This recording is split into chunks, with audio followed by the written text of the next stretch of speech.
नमस्कार विद्यार्थी मित्रांनो, मी महल्ले सर. गेल्या 30 वर्षापासून म्हणजे 1996 पासून तर आजपर्यंत म्हणजे 2026 जवळपास 30 वर्षापासून मी भंडारा, लाखनी, साकोली, मोहाडी, तुमसर आणि गोंदिया या शहरामध्ये दिव्य स्पर्धा परीक्षा अकॅडमी चालवतो. माझं एक स्वतःचं एक नाव आहे. मी गेल्या 30 वर्षाच्या अनुभवावर हे सांगत आहे की आधी जर बघितलं तर माझ्याकडे जे विद्यार्थी येत होते ते सर्वच कोणत्या स्तरातून येत होते. अगदी आर्ट, कॉमर्स आणि BSc म्हणजे प्लेन एज्युकेशनवाले विद्यार्थी होते. बरेचदा तर असे विद्यार्थी होते की त्यांचं फक्त 12वीपर्यंत शिक्षण झालं होतं. नंतर ते DEDकडे वळले आणि DED झाले आणि नंतर CETसाठी माझ्याकडे येत होते.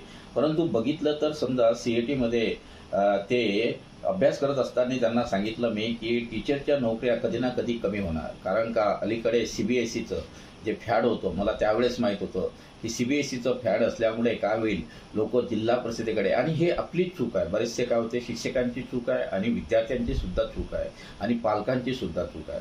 बरेचदा मुलांना किंवा पालकांना असं वाटते की आपल्या मुलाला इंग्रजी जर अवगत असेल तर तो इंटरनॅशनल लेवलवर टिकेल, आणि बरेचदा ही काही चुकीची गोष्ट नव्हती. कारण का इंग्रजीचं पुस्तक जर आपण बघितलं किंवा समजा सर्वात आधी जे लिटरेचर आलं होतं, आपल्याही देशामध्ये लिटरेचर होतं, परंतु इंग्रजांनी प्रगती आपल्या आधी केली होती. म्हणून प्रिंटिंग प्रेस वगैरे पहिलं चायनाला आलं होतं. प्रिंटिंग प्रेसमध्ये उत्क्रांती झाल्यामुळे त्यांचं जे लिटरेचर आहे ते त्यांनी लिहून ठेवलेलं होतं. आणि बरेचदा शेक्सपियर आहे, आपण सध्या जे लिटरेचर शिकतो ते शेक्सपियर किंवा मग आपण सगळे विदेशी लोकांची जे होती, आणि क्रांती जे घडल्या त्या विदेशामध्ये घडल्या. तर साहजिकच आहे लोकांचा कल CBSEकडे वाढला, त्यामुळे काही येणार नाही. परंतु जिल्हा परिषदेचं काही प्रमाणात चुका झाल्या. चुका अशा झाल्या की जिल्हा परिषदमध्ये जे स्टँडर्ड होतं शिक्षणाचं ते कुठे ना कुठेतरी कमी पडलं. म्हणजे शिक्षकामध्ये क्वालिटी नव्हती असंही नाही आहे, पण शिक्षकांनी तो प्रयत्नच केला नाही. कारण का परमनंट नोकरी असल्यामुळे आणि भरमसाठ पगार असल्यामुळे त्यांना आणि अनेक कामं असल्यामुळे होऊ शकते त्यांनी ते केलंच नाही. बरेचदा काय होते, शिक्षकांनी मन लावून किंवा एक चांगल्या प्रकारे शिक्षण शिकवलंच नाही आहे आणि प्रत्येक शिक्षकाचा जो मुलगा आहे तो CBSEकडे वळला. म्हणजे आपलाच मुलगा आपल्या शाळेमध्ये शिकत नाही, हे एक दुर्दैवी गोष्ट होती. आणि म्हणजेच माझ्या शिकवण्यावर माझ्या मुलाचाच विश्वास नाही आहे. कारण का मी चांगलं शिकवतो हे माझ्या मुलाला समजेल की नाही, हे यामध्ये एक द्विधा मनस्थिती असल्यामुळे जिल्हा परिषदेची ही अवस्था झाली. आणि आज म्हणून मग त्या काळात मी ओळखलं आणि प्रत्येक DED BED झालेल्या विद्यार्थ्यांना मी बँकिंगकडे, LICकडे किंवा मग रेल्वेकडे आणि पोस्ट ऑफिसच्या जागा निघाल्या होत्या, पोस्टल असिस्टंट, या क्षेत्राकडे मी त्यांना मार्गस्थ केलं आणि मस्त चांगल्या नोकऱ्या त्यांनी प्राप्त केल्या. कारण का शिक्षकाची नोकरी मिळवून त्याला 3 वर्षे शिक्षण सेवक राहावं लागत होतं, त्यापेक्षा परमनंट नोकरी करणं केव्हाही चांगलं आहे. तर विद्यार्थी मित्रांनो, आजचा जो व्हिडिओ आहे तो आपला कोणत्या याच्यावर आहे, अलीकडेच बघा तुम्हाला. कारण का त्यावेळेस BA आणि BComचे विद्यार्थी होते. बरेचदा त्यांना काही माहिती नव्हतं, मोबाईल, इंटरनेट नव्हतं, AI नव्हतं, मोजका अभ्यास होता. मी जे शिकवत होतो असंही नाही आहे की पेपर कठीण झाले, कुठंच कठीण नाही झाले. माझ्मध्ये पूर्णतः माहीत आहे. 2005चा पेपर बघा तुम्ही, 2006चा बघा, 2007चा बघा. सिंगल एक्झाम राहत होत्या, म्हणजे 200 प्रश्न, 250 प्रश्न POमध्ये राहत होते, 200 प्रश्न एमध्ये राहत होते. MPSCचे जर पॅटर्न बघितलं तुम्ही तर त्यावेळेसचे जरी पेपर बघितले तर त्यामध्ये जे काही होतं त्यामध्येही मॅथमॅटिक्स राहत होतं. पूर्णतः सिलेबस होतो, असं काही नाही आहे. बदल वगैरे काहीच झाला नाही आहे. बदल कोणता झाला तर काय होते, आपलं जे वैचारिक पातळी या मुलांची ते झाली. म्हणजे भरमसाठ असं होतं. आधी कसं होतं, आधी सिव्हिल सर्व्हिसचा फॉर्म कुठे मिळतो, पोस्ट ऑफिसमध्ये मिळत होते आणि ते फॉर्म त्यांच्यापर्यंत पोहोचतच नव्हते. म्हणजे परीक्षेला बसणाऱ्यांची संख्या अगदी लाखात होती. म्हणजे मी जेव्हा ग्रॅज्युएशन झालो तेव्हा मला माहीत आहे की पूर्ण शिक्षण झाल्यावरही आम्हाला हे माहीत नव्हतं की UPSC एक्झाम आपल्याला देता येते. परंतु अलीकडे जर बघितलं तर 5वीच्या मुलाला सुद्धा UPSCमध्ये च्याबद्दल माहिती आहे. भलेही त्याला काही माहिती नाही आहे, परंतु त्याला फक्त एवढं माहीत आहे की UPSCची परीक्षा देता येते आणि तो इंटरनेटवर सर्च करतो. म्हणजे जी गोष्ट त्यांनी वयाच्या 18च्या नंतर करायला पाहिजे होती तो वयाच्या आता 5व्या वर्षापासून सुरुवात करतो. कारण का त्याच्या हाती असं एक यंत्र आलेलं आहे जे घातक आहे. आणि चांगलंही आहे. चांगलं यासाठी आहे की आपल्याला जे माहिती नाही आहे ते आपल्याला अवगत होते आणि तो अतिरेकही होते. आणि हा अतिरेक झाल्यामुळे काय झालं, बरेचसे चांगले चांगले NITचे विद्यार्थी, चांगले चांगले इंजिनिअरिंगचे, आता जर बघितलं तर माझ्याकडे जवळचे विद्यार्थी जर म्हटलं पूर्ण तर सगळे 90% 80% इंजिनिअरिंगचेच विद्यार्थी आहे. 80 to 90% जर बघितलं तर दे केम फ्रॉम इंजिनिअरिंग फील्ड. तर सगळे इंजिनिअरिंगचे विद्यार्थी आहे. तरी पण त्यांना पास होण्यामध्ये काय होत आहे, हे होतं. आधी जर बघितलं तुम्हाला तर BA BCom, अलीकडेच कशाला 2018पर्यंत मुलांचा रिझल्ट खूप छान होता. त्याच्यानंतर 19 कोरोना आला. कोरोना आल्यानंतर काय झालं माहिती आहे का, सगळे ऑनलाईन झाले आणि जी गोष्ट पाहू नये तेही पाहायला लागले. अनेक प्रकारच्या थापा, भूलथापा आणि खूप काही असं विश्व बदललं. बरेच विश्व काय होते म्हणजे 2012ला जिओ आलं. जिओमध्ये मोफत करण्यात आलं इंटरनेट. मग जिओ हे फ्री असल्यामुळे मुलांनी काय केलं, प्रत्येक व्यक्तीनं त्या जिओचा, आणि ती एक आपल्याला सवय लागली. कुठली सवय म्हणजे आपण ॲडिक्टेड झालो म्हणजे अपेक्षेपेक्षा जास्त व्हिडिओ आपण पाहत राहिलो. आणि तेच नेमकं मुलांसोबत घडलं. काय घडलं, मुलांनी भरपूर व्हिडिओ पाहिले आणि त्या व्हिडिओमुळे त्याला योग्य कोण खरा बोलतो कोण खोटा बोलतो हे पाहत नाही. अलीकडे आपण पॉलिटिक्स क्षेत्र जरी बघितलं बघा तुम्हाला की कुठं काय होणार, कसं होणार कधीच कळणार नाही. कुठलं गव्हर्नमेंटसुद्धा स्थावर नाही आहे. प्रत्येक गोष्टीचा इफेक्ट होतो आपल्यावर. आज जर बघितलं तर प्रत्येक घरातल्या ज्या TV आहे त्या बातमीवर विश्वास नाही आहे त्यांचा. कारण का बातम्या ज्या चालतात ना, अनेक असे मीडियामध्ये जर बातम्या चालतात तेच दिवसभर ते त्या बातम्या देत राहतात. आणि त्या बातम्या देत असल्यामुळे लोकांना आता अगदी कंटाळा आला हो. कोणत्याही पक्षावर विश्वास ठेवायचा की नाही ठेवायचा, कोणत्या व्यक्तीवर विश्वास असायला पाहिजे की नसायला पाहिजे. म्हणून जे यंग जनरेशन आहे ना बुद्धिवादी, एक तर त्यांना AIचं पूर्ण AIमुळे बरंचसं माहीत झालेलं आहे. त्यांना सगळ्या परीक्षेबद्दल माहिती झालं आहे. आता त्यांच्यामध्ये इच्छाशक्ती वाढलेली आहे. परंतु झालं काय, त्या इंटरनेट माध्यमामुळे आणि आता अलीकडे होणाऱ्या या घटनांमध्ये पॉलिटिकल असो किंवा नीटचा पेपर फुटी असो किंवा मग कोणते पेपर फुटतात, तर यामुळे मुलांचा कुठे ना कुठे विश्वास कमी होत आहे. सरकारचं एक उद्दिष्ट आहे व सरकार अशा एजन्स्या कितीतरी आपल्या देशामध्ये अशा एजन्स्या आहेत. त्यामध्ये CBI आहे, त्याच्यानंतर पुन्हा चांगले इंटेलिजन्स ब्युरो आहे, IB आहे. परंतु मग समजा IB, इंटेलिजन्स ब्युरो, पोलीस प्रशासन आणि एवढं सगळं असताना हे पेपर फुटतातच कसे. आणि हेच महत्त्वाचं म्हणजे हे आहे की कसे फुटतात आणि कोण याला जबाबदार असतात. त्यामध्ये पालक गुंतलेले असतात, काहीतरी आपले विद्यार्थी गुंतलेले असतात. म्हणजे कोण याला जबाबदार आहे ही गोष्ट एवढी महत्त्वाची नाही आहे. परंतु खऱ्या अर्थानं जे गरीब विद्यार्थी आहे आणि होतकरू विद्यार्थी आहे आणि गरिबीतून समोर आलेले विद्यार्थी, हुशार विद्यार्थी यांचं नक्कीच नुकसान होत आहे. त्यांच्यावर खूप मोठा वेगळा. आणि हेच म्हणून काय होत आहे, अलीकडे जे देशाची सिच्युएशन आहे ना, ही सिच्युएशन जर बघितली तर प्रत्येकाला असं वाटत नाही आहे, स्थावर नाही आहे. पैशाचं जर समजा अवमूल्यन पाहिलं तुम्हाला कसं होत आहे. कारण का आज जर आपण इंटरनॅशनल लेवलमध्ये म्हटलं तर आपण कोणत्या परिस्थितीमध्ये आहे. तसं जर बघितलं आपल्या देशाचा जो नंबर आहे म्हणजे गरिबीच्या याच्यामध्ये जर आपल्या देशाचा नंबर 157 जर तुम्ही खरं आहे ही गोष्ट, नॉर्वेसारखा छोटासा देश आज शिक्षणावर किती % पैसा खर्च करतो, GDPच्या 6% सर्वात जास्त खर्च करतो. आणि आपले पंतप्रधान सुद्धा नॉर्वेला जाऊन आले, नॉर्वेचं सर्वोत्कृष्ट अवॉर्ड सुद्धा मिळालं. तर मग अशा वेळेस म्हणजे आपल्याला हे समजायला पाहिजे की नॉर्वेसारखा छोटासा देश सुद्धा हा प्रगत आहे. मग आपला देश एवढी अफाट लोकसंख्या, त्याच्यातही अजून पुन्हा काही लीडर बोलत राहते की 6 मुलांना जन्म द्या, 8 मुलांना जन्म द्या, 4 मुलांना कमीत कमी जन्म द्या.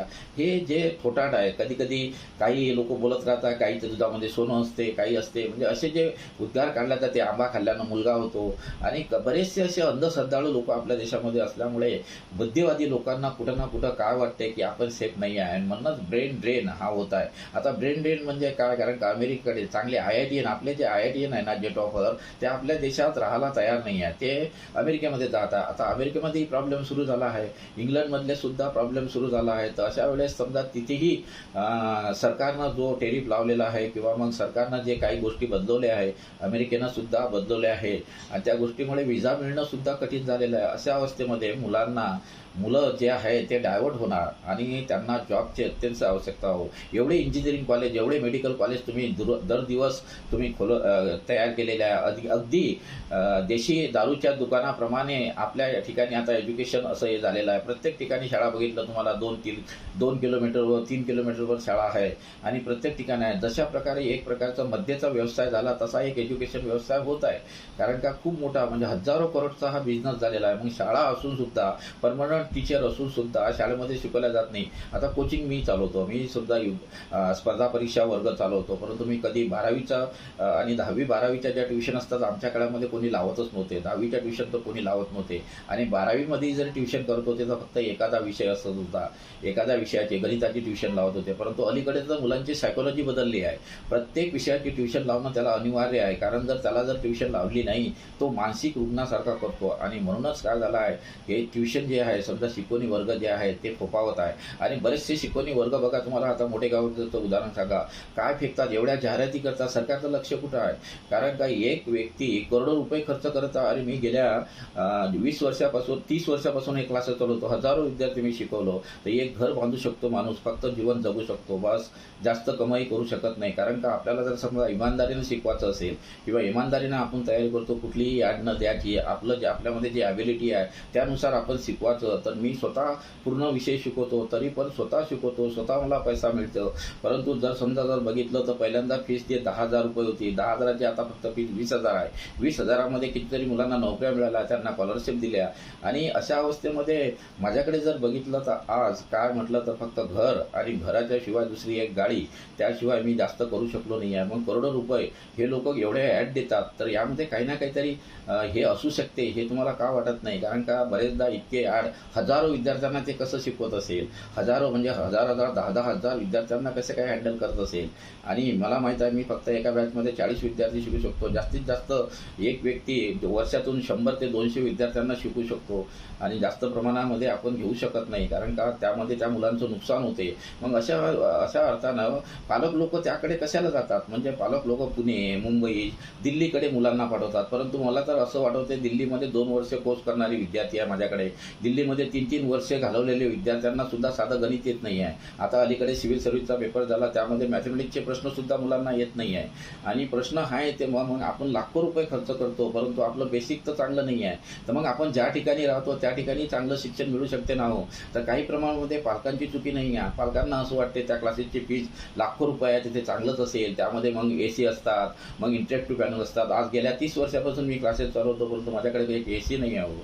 आणि मी फक्त पंखेवर समजा ट्युशना घेतो. उन्हाळ्यामध्ये सुद्धा क्लासेस सुरू असतात, हिवाळ्यामध्ये सुरू असतात. म्हणजे असे अनेक प्रकारे मी मुलं घडवले. गरिबाचे मुलं, गरिबाकडे इतका हे नसते हो, कमी पैसा असतो आणि गरिबांचे मुलं सहज लागू शकतात. तर अशा अवस्थेमध्ये श्रीमंतांनी हा व्यवसाय थोपवलेला आहे. म्हणजे बरेचदा मुलांमध्ये ॲबिलिटी नसताना सुद्धा डॉक्टर बनवण्याचा प्रयत्न करते, ॲबिलिटी नसताना सुद्धा इंजिनिअरिंग म्हणजे IITला जाण्याचा प्रयत्न करते. आणि हेच चुकत आहे इथे. आता सध्या तुम्हाला आता सांगणार आहे मी कोणतं महत्त्वाचं कारण, म्हणजे जी काक्रोच जनता पार्टीचा उदय झालेला आहे. तर सरकारनं कळला पाहिजे, कारण का ही जे काक्रोच जनता पार्टी आहे हे कशाचं हे आहे, म्हणजे आता सध्या मुलांच्या मनावर हे सुद्धा परिणाम करत आहे. मुलं काय झालेले आहे, समजा काही प्रमाणामध्ये बुद्धिवादी लोक काय करत आहे, आपलं एक तिरस्कार म्हणजे आपल्या मनामधला जो द्वेष असते किंवा आपल्या मनामध्ये जे काही सुरू असते ते बुद्धिवादी लोक आता काय करतात, सोशल मीडियाचा उपयोग करून हे होत आहे. परंतु या सोशल मीडियाचा उपयोग बरेचसे लोक करत असल्यामुळे तो सुद्धा विचलित झालेला आहे.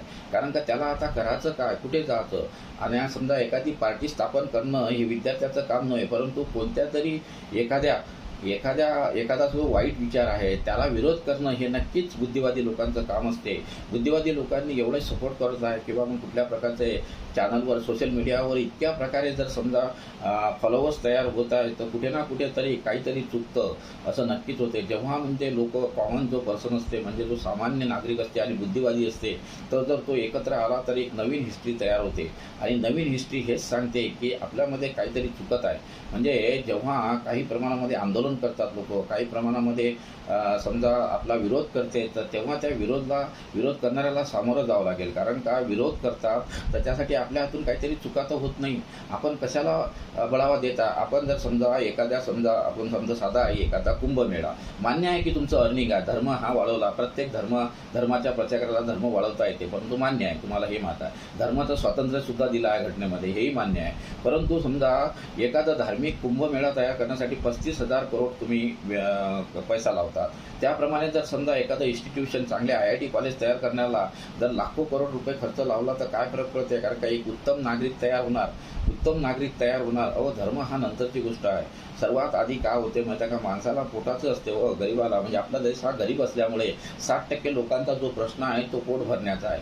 जोपर्यंत आपलं पोट भरणार नाही तोपर्यंत त्याला धर्माचं कुठलंही हे मान्य नाही आहे. कारण का साधा कोणता मुस्लिम धर्म असो, हिंदू असो की ख्रिश्चन असो, प्रत्येक धर्मामध्ये अंधश्रद्धा आहे.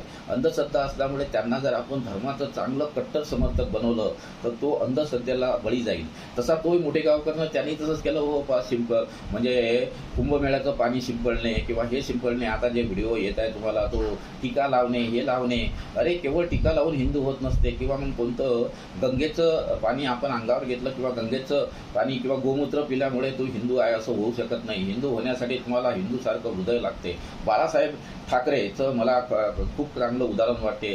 ते बाळासाहेब ठाकरे असो की राज ठाकरे असो, या दोघांमध्ये खास काय होते, दोघे ते हिंदूच आहे, परंतु त्यांनी कधी जातीयता केली नाही. बाळासाहेब ठाकरेंच्या वाक्यामध्ये कधी जातीयता होती नाही.